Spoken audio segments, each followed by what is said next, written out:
According to Mr. Robert Greene Ingersoll, tolerance is giving to every other human being every right that you claim for yourself. I call the Middle Eastern Christians the invisible people, and the reason is simple. For more than 120 years, they've been systematically persecuted and killed, and the world seems to ignore them as if they were invisible. That persecution made my family leave the Middle East over a century ago, leaving all their possessions behind.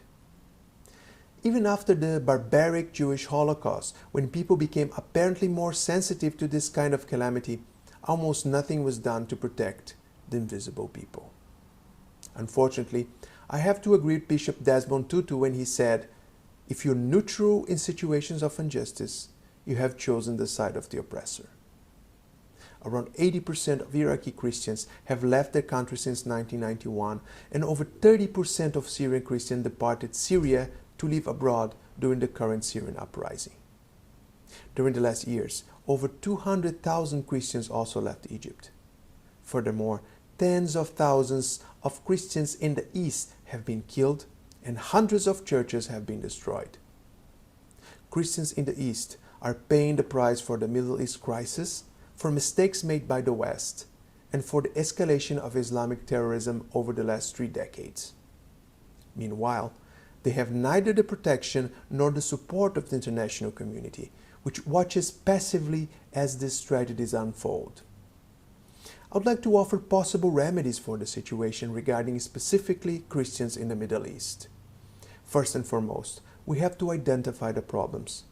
Naturally, one of the main reasons why the Christians are oppressed is due to the fact that the great majority of countries in the region, even the peaceful ones, are Islamic regimes that makes Christians legally, according to Sharia law, second-class citizens.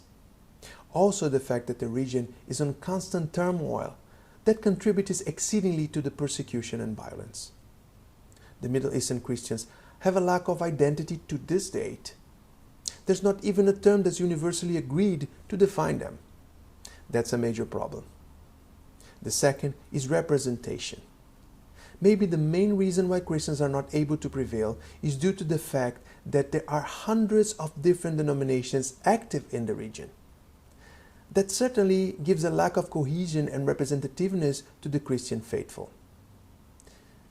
Only the Holy See has under its umbrella over 22 denominations that compose the congregation of the Oriental churches, not mentioning the Coptic Church, the several denominations of the Orthodox and Evangelical churches. Therefore, the Eastern Christians are weak for a lack of denomination, identity, and hence representation. The ecumenical dialogue has to go on and will take time, maybe generations. But the Middle Eastern Christians don't have the luxury of time. If nothing major and effective is done immediately, by combining the available statistics exponentially, the region will reach the 0% of Christian population before the year 2035. A solution to guarantee the survival of the Oriental Christians is the foundation of an official and democratic international organization based on UN standards and with UN representation, congregating all the Christian denominations present in the Middle East as an assembly, a Middle Eastern Christian Council, which would take care of Christian interests in the region, especially providing immediate relief to the Christian refugees and pleading as an observer organization to the United Nations. Unifying the Middle Eastern Christian voices and needs without interfering in the sovereignty of each denomination. This organization will also lead and optimize the interfaith dialogue in the region with Muslims and Jews, since we represent the assemble of the Oriental Christians. If this information in any way touches your heart, please help us. You can help in many ways. Help to promote this video in your social media. Talk to your political representatives. Help us with donations or even just with prayers. Every effort counts to save the Christians in the Middle East. We count on you. Thank you, and God bless you and your family.